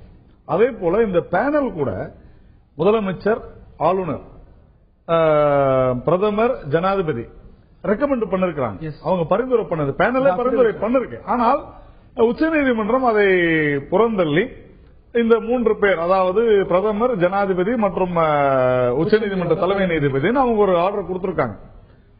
ஆனால் அதுல ஒரு விஷயத்தை அனைவருமே மறந்து விட்டார்கள். என்னன்னா, இந்த தீர்ப்புல பல காரணங்கள் சொல்லிருக்காங்க. எதனால இது மாதிரி சொல்றோம், மக்களுடைய வரிப்பணம் வீணாகிறது, இது அரசியல் காரணங்களாக உபயோகப்படுத்தப்படுகிறது, இப்படி எல்லாம் சொல்லிட்டு ஸ்ட்ரைக் டவுன் இதெல்லாம் பண்ணிருக்காங்க. ஆனா அதுல ஒன்னு என்ன சொல்லிருக்காங்கன்னா, the bench had underlined that there was a need for substantive guidelines to be issued by the court until the legislature enacts a law on the subject, which the bench said was sensational and significant. அதாவது இந்த பாராளுமன்றம் இதற்கு உண்டான ஒரு சட்டத்தை உருவாக்கும் வரை இது போர்ஸ்ல இருக்குன்னு சொல்லிருக்காங்க. அரசனுடைய நிலை கோர்ட்டிலேயே தெளிவா சொல்லிட்டாங்க. அதையும் தாண்டிதான் அந்த உத்தரவு வந்திருக்கிறது. அதனால இந்த உரிய நேரத்தில் பாராளுமன்றத்தை கூட்டி அனைத்து கட்சிகளும் சேர்ந்து இதுல கண்டிப்பா மாநிலங்களவையில் எந்த கட்சி எதிர்க்காதுன்னு நான் நம்புறேன். திரு பரந்தாமன், உங்களுடைய முதற்கட்ட கருத்து இதுல? நான் இந்த தீர்ப்புல பாத்தீங்கன்னா யாருடைய படமே வெளியிடக்கூடாதுன்னு சொல்லியிருந்தாங்களா, அதனுடைய அணுகுமுறை வேற மாதிரி இருந்திருக்கும். இதுல பிரதமர், குடியரசுத் தலைவர், இந்திய நாட்டினுடைய தலைமை நீதிபதி இவர்கள் படங்கள் மட்டும் இருக்கணும், முதலமைச்சர்கள் படம் இருக்கக்கூடாது அப்படிங்கறது போது இந்த டிஃபரெண்ட் யாட்ஸ்டிக் அதை வைக்கிறாங்கன்றது தோணுது. இப்ப நான் ஒரு வழக்கறிஞராகவும் நான் இதுல என்ன பாக்குறேன்னா, இப்ப நம்மளுடைய அரசியல் சாசனமே 3 லிம்பா இருக்கு. Executive, legislation, executive, judiciary. ஒவ்வொன்றும் தனித்தனி ஃபங்க்ஷன் பண்ணிட்டு இருக்கு. இதுல ஒண்ணுக்கு ஒண்ணு ஓவர்லாப் ஆகாதபடிதான் நம்முடைய கான்ஸ்டிடியூஷனல் செட்டப்பே அப்படிதான் இருக்கு. இந்தியாவை பார்க்கும்போது யூனியன் ஆஃப் இந்தியா தான் சொல்றோம். எல்லா மாநிலங்களுடைய கூட்டு தான் இந்திய நாடு. கூட்டாட்சி தத்துவத்தை பெடரல் செட்டப் கான்ஸ்டிடியூஷன் சொல்லியிருக்கு. அப்படி இருக்கும்போது இன்றைக்கு இந்த தீர்ப்பு, உச்சநீதிமன்றத்தினுடைய தீர்ப்பு, இது மாநிலங்களுடைய குரல் வலையோ அல்லது அவருடைய அதிகாரங்களையோ அவருடைய சுதந்திரத்தையோ பறிக்குவது மட்டுமில்லாமல் அரசாங்கத்தினுடைய லெஜிஸ்லேஷன், எக்ஸிகியூட்டிவ்ல நீதிமன்றம் கொஞ்சம் அதீதமாக இதில் செயல்பட்டு இருக்கிறது என்னுடைய ஒரு பார்வையாக நான் முதல் கட்டமாக இதை நான் பார்க்கிறேன். ஏனென்று சொன்னால், நம்முடைய நண்பர் அவர் படித்து காட்டியது போல ஒரு இடைக்காலமாக இந்த ஆணையை பிறப்பிக்கிறேன், பிறகு நாங்கள் நீங்க லெஜிஸ்லேஷன் இதை கொண்டு பார்லிமெண்ட்ல கொண்டு சொல்லக்கூடிய அந்த நீதிமன்றம் இதே வழக்கை கடந்த சில மாதங்களுக்கு முன்பு ஓய்வு பெற்ற நீதியரசர் திரு சதாசிவம் அவர்களிடத்தில் விசாரணைக்கு வருகிற பொழுது அவர்தான் ஒரு எக்ஸ்பர்ட் கமிட்டி 3 பேர் கொண்ட குழு அமைக்க வேண்டும். Madhavan Menon, T K. Viswanathan and Ranjith Kumar senior advocate. அவர் அணுகிற பொழுது என்ன பண்றாருன்னா, இந்த வழக்கை ஒரு 3 பேர் கொண்ட எக்ஸ்பர்ட் கமிட்டியை வச்சு இது டிசைட் பண்ணட்டும் அப்படின்னு சொல்லிட்டு அந்த வழக்கை ஒத்தி வச்சிடறாரு. அதுக்கப்புறம் 2வது அமர்வாதான் அந்த கமிட்டி அப்பாயிண்ட் பண்ணி அந்த கமிட்டியுடைய சஜஷன்ஸ் எல்லாம் வந்த பிறகுதான் அது நீதிமன்ற வழக்கா வருகிற போது அந்த கமிட்டியோட ரிப்போர்ட்டை ஸ்க்ரூட்டனைஸ் பண்ணும்போது என்ன பண்ணிருக்கலாம் உச்சநீதிமன்றம் இவ்வளவு தூரம் சொல்லும் போது, இடைக்காலமா நாங்க இதை செய்யறோம், ஆனா நீங்க லெஜிஸ்லேஷன் பார்லிமெண்ட் கூட்டி நீங்க இதை செய்யுங்கன்னு சொல்றதுக்கு பதிலாக இந்த மாதிரி ஒரு ஒப்பீனியன் வந்திருக்கு, இந்த மாதிரி இருக்கு, நீங்க கவர்மெண்ட் ஆஸ் ஏ மேண்டேட்டரியா இல்லாம ஒரு டைரக்ஷனா, ஒரு அப்சர்வேஷனா கொடுத்து நீங்க பார்லிமெண்ட்ல இதை வச்சு நீங்க பண்ணணும் நாட்டினுடைய நலனுக்காக சொல்லி இதை லெஜிஸ்லேச்சர் கிட்டே கொடுத்திருந்தாங்கன்னா அப்போ நீதிமன்றம் அது சரியான அணுகுமுறையாக இருக்கும். இந்த இடத்தில் ஏன் இப்படி மாநிலங்களின் மீது ஒரு பார்வை, மத்திய அரசாங்கம், ஜனாதிபதி, இதுல தலைமை நீதிபதியினுடைய போட்டோ வாய்ப்பே இல்லை, அது வர வேண்டிய அவசியம் கிடையாது. தலைமை நீதிபதி என்ன மக்களுடைய பணியாற்ற போறாரு அவரு? எந்த விளம்பரத்தை நீதித்துறை கொடுக்குது? இப்போ சரியான யாட்சி கையாளப்பட்டிருக்கிறதா அப்படிங்கிறது தான் பிரதான கேள்வி. ஏனென்றால் தலைமை நீதிபதியுடைய படங்கள் அரசு செலவில் வரக்கூடிய விளம்பரங்கள்லாம் இருக்கலாம், பிரதமர் இருக்கலாம், அதே போல குடியரசுத் தலைவர் இருக்கலாம். அப்படின்னா இவங்க எல்லாமே கான்ஸ்டிடியூஷனல் அத்தாரிட்டிஸ். மத்த கான்ஸ்டிடியூஷனல் அத்தாரிட்டிஸ் எல்லாம் election commissioner, chief election commissioner, CAG, ஒரு யாஸ்டிக் ஈக்குவலா அப்ளை பண்ணப்பட்டிருக்காங்க क्वेश्चन. இல்ல, அந்த பேனல் ரெக்கமெண்ட் பண்ணதுல இந்த முதல்வர்கள், ஆளுநர்கள் இருந்திருக்காங்க, மத்த யாரும் இல்ல, மினிஸ்டர்ஸ் எல்லாம் அவங்க சொல்லல. இதுல விஷயமே என்னன்னா, அந்த உச்சநீதிமன்ற தலைமை நீதிபதி கூட எனக்கு தெரிந்த அந்த ஆர்டர்ல நான் பார்த்த நினைவு இருக்கிறது. அந்த குறிப்பிட்ட சட்ட ரீதியான சட்டத்துறையில தான் அவருடைய அப்படி பார்க்கும்போது எலெக்ஷன் கமிஷன் ஒரு வேற ஏதோ துறையில சீஃப் எலெக்ஷன் கமிஷனரோட படம் இருக்க போகுது. இதுல கூட என்ன சொல்லிருக்காங்கன்னா, with the consent of these people, அதாவது இந்த 3 பேர் கூட அவர்களுடைய ஒப்புதல் பெற்றுத்தான் போட வேண்டும் சொல்லிருக்காங்க. இதுல என்னன்னா, இதுல மாற்று கருத்து யாருக்கும் இல்ல. அதான் முதலே சொன்னாரு, மாநிலங்களவையில கூட கொண்டு வந்தா எந்த கட்சியும் உடனடியா ஆதரவு கொடுக்கும் சொன்னதுக்கு ரீசன் என்னன்னா, அரசனுடைய நிலைப்பாடு என்னன்றது அபிடவிட்லயே சொல்லிருக்காங்க. விளம்பரம் எங்க வருங்கன்னா, ஒரு உதாரணத்துக்கு மினிஸ்ட்ரி ஆஃப் லா மினிஸ்ட்ரி, அது மாநிலமா இருக்கட்டும் அல்லது மத்தியிலா இருக்கட்டும், சப்போஸ் ஒரு கோர்ட் தொடங்கி வைக்கிறாங்க, ஒரு புது கட்டடம், அல்லது ஏதாவது ஒரு லீகல் எய்டு கேம்ப் நடத்துறாங்க. இது மாதிரி ஒரு நிகழ்ச்சி வரும்போது பாத்தீங்கன்னா, அந்த மாநில அமைச்சருடைய, சட்ட அமைச்சருடைய புகைப்படம் இருக்கும், பேர் இருக்கும். மாநில முதல்வர் கலந்துக்கிறாங்கன்னா அவங்களுடைய பேர் இருக்கும். இதெல்லாம் ஒரு புரோட்டோகால், யார் பேர் எப்படி வரணும் ஒரு புரோட்டோகால் அமைச்சிருக்கிறாங்க. அந்த இடத்துலதான் நீதிபதியினுடைய படத்தை, தலைமை நீதியரசருடைய படமோ அல்லது ஒரு டிஸ்ட்ரிக்ட் மாநிலங்கள்ல ஒரு புரோட்டோகால் போர்ட்போலியோ ஜட்ஜஸ் வச்சிருப்பாங்க. சென்னைக்குன்னு ஒரு நீதிபதி அல்லது திருவள்ளூருக்குன்னு ஒரு நீதிபதி, உயர்நீதிமன்றத்தில் அவங்களுக்கு போர்ட்போலியோ ஜட்ஜஸ் சொல்லுவாங்க. அவங்க படங்களை போட்டு, நான் கேட்கிறேன், இதற்கெல்லாமே நிதி ஆதாரம் அரசாங்கம் தான், நீதித்துறைக்கு தனி நிதி ஆதாரமே கிடையாது. ஃபண்ட் இல்லனா செயல்படவே முடியாது. இதுல மாறுபடுற என்னன்னா, ஒரு பொது மக்களா பாத்தீங்கன்னா இதை வரவேற்பார்கள்.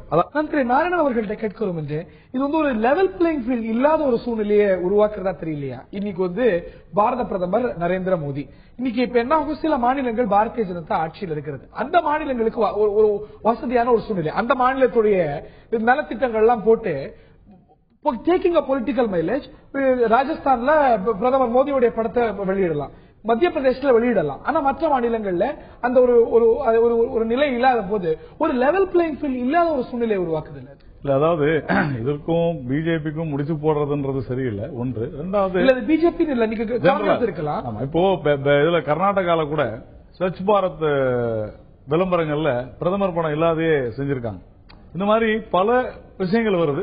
சில இடங்கள்ல முதல்வர் ஒருவர் இருப்பார், ஆனா கட்சித் தலைவர் வேறு யாராவது இருப்பார்கள். அவர்களுடைய படங்களை போட்டு இது கட்சி விளம்பரமாக போகிறது, இது கட்சிகளுக்கு தங்களை விளம்பரப்படுத்திக் கொள்ளக்கூடாது நல்ல எண்ணத்துலதான் இந்த விஷயங்கள்லாம் பரிசீலனை செய்து செஞ்சிருக்கிறாங்க. நீங்களும் வாஜ்பாய் அவர்களுடைய படத்தை வெளியிட்டு இருக்கிறீங்க. இல்ல, காங்கிரஸ் கட்சி பல கோடி செலவு செய்து இந்திரா காந்தியுடைய 143 கோடி 2009 இருந்து 2012 வரைக்கும் காங்கிரஸ் கட்சி இதற்காக செலவிடப்பட்ட ராஜீவ் காந்தி, இந்திரா காந்தி, முதல்ல மகாத்மா காந்தியினுடைய போட்டோ, அதுக்கு அடுத்தது ராஜீவ் காந்தி அண்ட் இந்திரா காந்தி. இதெல்லாம் நீங்களும் வாஜ்பாய் படத்தை போட்டிருக்காங்க. இல்ல, அதுதான். அதாவது நான் அதுதான் நான் சொல்றேன். அதாவது court it has taken everything into account. அது மாதிரி செய்யும் பொழுது நான் சொல்ல வந்தபோது நம்ம இடைவேளைக்கு போயிட்டோம். பொதுமக்களை பொறுத்த வரைக்கும் இதை உறுதியாக விரும்புவார்கள். நான் பிஜேபின்னு என்ன தனியா விட்டுட்டு பார்த்தா கூட, இவரை பரந்தாமன் திமுக இல்லன்னு பார்த்தா கூட பொதுமக்களா பார்க்கும்போது வரவேற்பாங்க. ஏனென்று சொன்னால் கோர்ட்டே சொல்லுது, ஒரு அரசனுடைய கடமை அந்த மக்களுக்கு தன்னுடைய கடமையை செய்து பணிகளை நிறைவேற்ற வேண்டும் என்பதுதானே தவிர அதை விளம்பரம் செய்து கொள்ள கூடாதுன்னு சொல்லியிருக்கின்ற கோர்ட். அது சரியான விஷயம்தான். ஆனால் உண்மையாகவே அந்த நெருடல் இருக்கத்தான் செய்கிறது. நீங்கள் சொல்வது சரிதான். அதாவது முதல்வர், ஆளுநர் இவர்கள் இருவருமே நாம டீம் இந்தியா நாங்க சொல்லிருக்கிறோம், எல்லாரும் உண்மைதான் சொல்லிருக்கிறோம். அதனால உறுதியா பாரதிய ஜனதா கட்சி அதனுடைய நிலைப்பாட்டை, இந்த அரசுடைய நிலைப்பாட்டை கோர்ட்ல சொல்லி இருக்கிறது. அதை மீறி கோர்ட் செய்யும் பொழுது we have to abide by the court. இதுல நீங்க அவர் சொல்றதுல நியாயம் இருப்பதா நினைக்கலையா? பொதுமக்கள் எல்லாம் சொல்லுவாங்க, மக்கள் வரி பணத்துல எதற்காக முகங்கள் இருக்கணும் அப்படிங்கிற ஒரு கேள்வி இயல்பாவே வளர்ச்சியாதான். அப்படி உங்களை பொலிட்டிக்கலா ஒரு மைலேஜ் எடுத்துக்கணும் அப்படின்னா கட்சி சார்பா விளம்பரப்படுத்தலாம். அதே முதலமைச்சரை இல்ல அதே மக்கள் பிரதிநிதியை நீங்க கட்சி சார்பா விளம்பரப்படுத்தலாம். மக்கள் பணத்துல திட்டங்களை விளம்பரப்படுத்துங்க. சிலர் கேட்காங்க, ஏன் பிரதமருடைய படம் இருக்கணும்? பிரதமரும் ஒரு பொலிட்டிக்கல் பர்சனாலிட்டி, ஏன் பிரதமர் படத்தை கூட வைக்கணும்? பிரசாந்த் பூஷன் போன்றவர்கள் கேள்வி. இந்த இடத்துல கட்சி வேற, அரசாங்கம் வேற. கட்சி தான் ஒரு பெரும்பான்மையான பலம் மக்களால் தேர்ந்தெடுக்கப்படுற ஒரு கட்சி அரசாங்கம் அமைக்குது.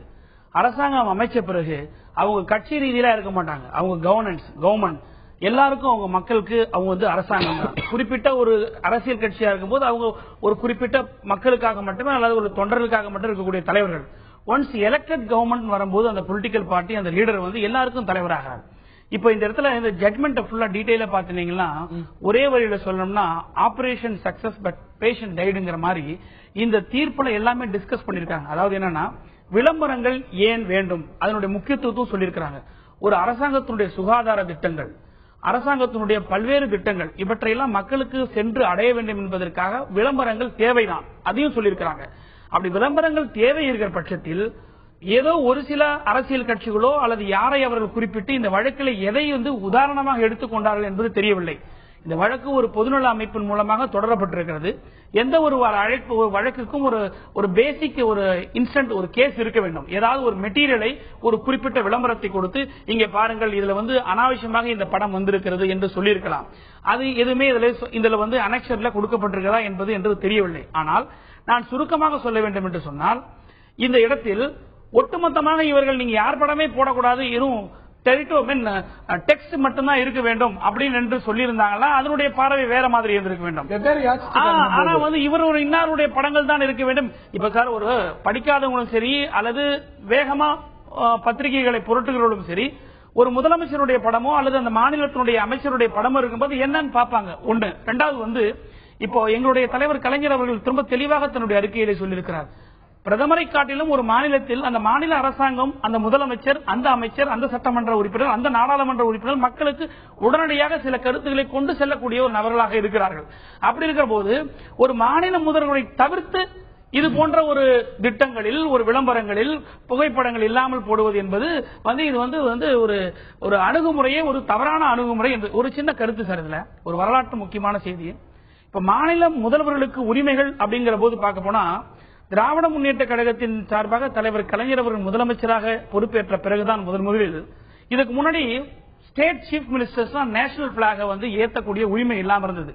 எல்லாம் கவர்னர்கள் தான் ஏத்திக்கிட்டு இருந்தாங்க எல்லா மாநிலத்திலையும். அதே மாதிரி எங்க குடியரசுத் தலைவர் டெல்லியில ஏத்துவார், இங்க இருப்பாரு. அப்ப கலைஞர் அவர்கள் முதலமைச்சராக வந்த போது இந்திரா காந்தி பிரதமர் இந்திரா காந்தி இடத்துல எழுதி, இந்த மாதிரி மக்களால் தேர்ந்தெடுக்கப்பட்டிருக்கக்கூடிய முதலமைச்சராக இருக்கக்கூடிய நாங்கள் தேசிய கொடியை நாங்கள் ஏற்ற வேண்டும் என்று கேட்ட பொழுது இந்தியா முழுவதும் எல்லா முதலமைச்சரிடத்திலும் அது வலுப்பட்டு இன்றைக்கு எல்லா முதல்வரும் இன்றைக்கு கொடியேற்றுகிறார்கள்.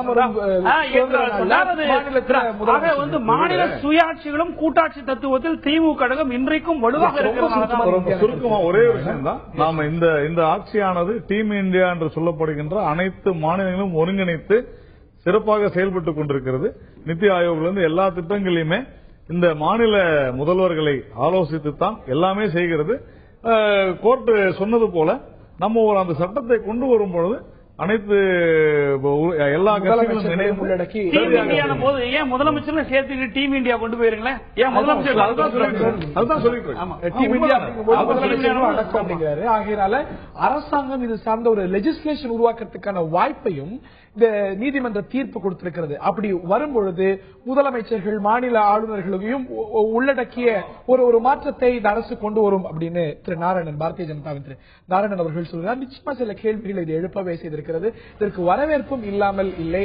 எதற்காக அரசு செலவில் மக்கள் பிரதிநிதிகள் விளம்பரப்படுத்திக் கொள்ளணும் அப்படிங்கிற ஒரு பார்வை கொண்டவர்களும் இருக்கவே செய்கிறார்கள். ஆனால் வெவ்வேறு அளவுகோல் இதுல இருக்கணுமா அப்படிங்கிற ஒரு கேள்வி நிச்சயமா எழ செய்கிறது. நிகழ்ச்சியில் பங்கேற்ற பரந்தாமன், திரு நாராயணன் மற்றும் பார்த்தினர்களுக்கு நன்றி கூறி விடைபெறுகிறேன். வணக்கம்.